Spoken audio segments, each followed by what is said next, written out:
Magandang araw sa ating lahat na tagsubaybay ng Apple Karaoke TV. Wala muna tayo ngayong mga upload ng mga karaoke dahil mamamasyal tayo sa City of Manila sa mga magagandang pasyalan.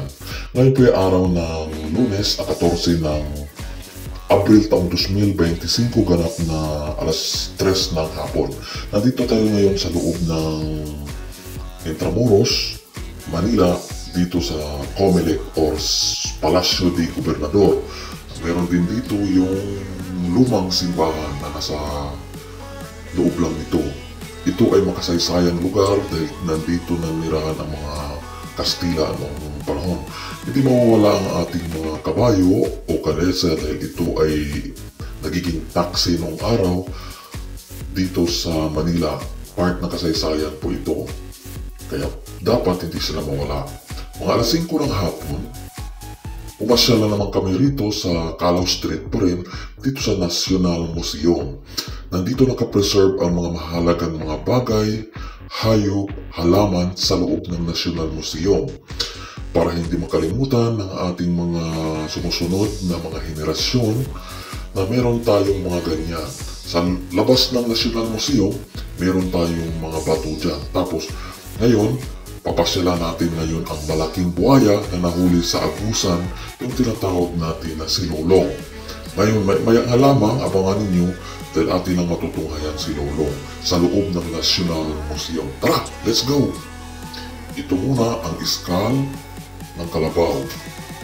Tapos ito yung mga shells. Ito na si Lolong guys, napakahaba nito.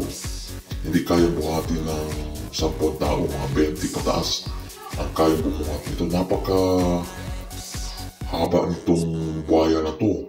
Ito si Lolong na nahuli sa Agusan. Yan, di ba ang laki ng bibig?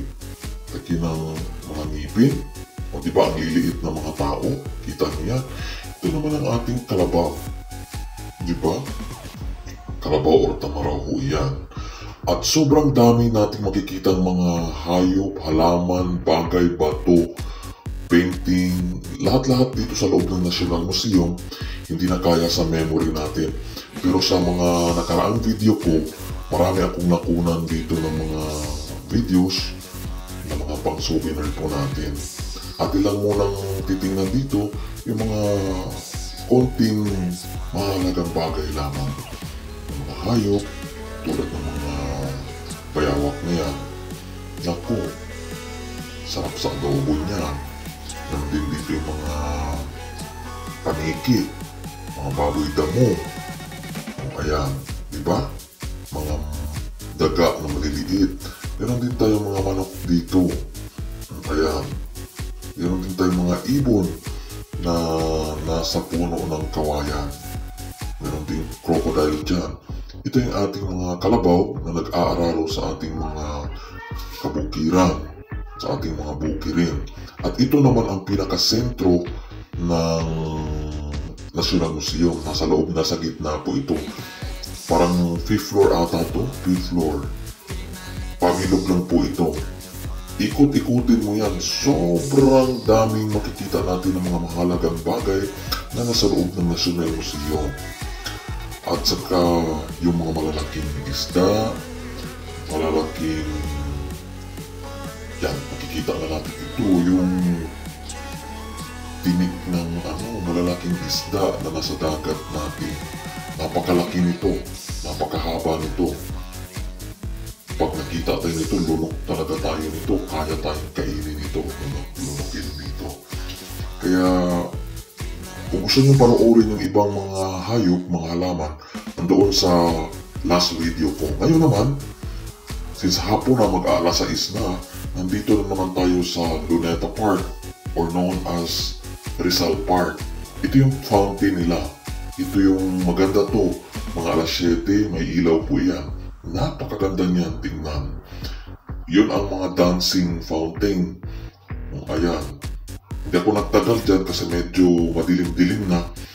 Naglakad-lakad na lang ako dito banda. Sa bandang dito parking. Pero babalik-balikan ko pa rin tingnan yung mga magagandang tanawin dito sa Luneta Park.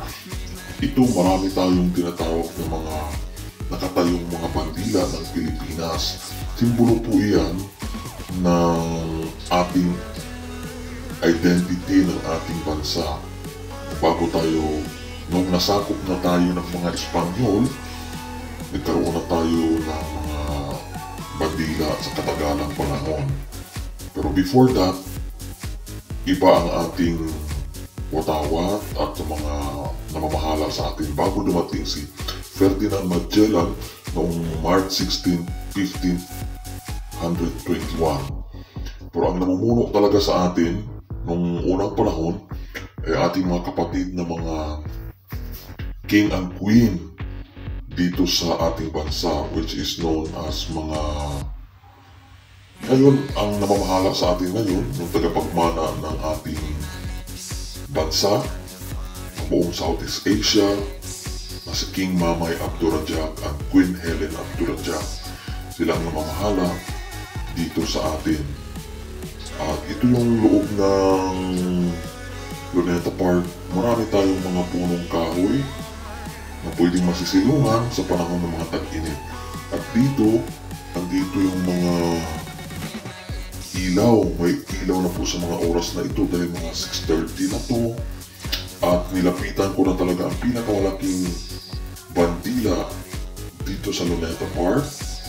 Napakalaki, napakataas po yan.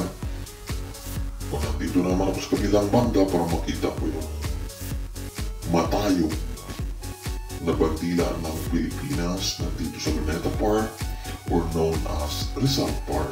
At tunghayan natin ngayon ang Rebolto o tinatawag natin na estatuang malaki ni Dr. Jose Rizal. Ito yon, Jose Rizal National Monument dito.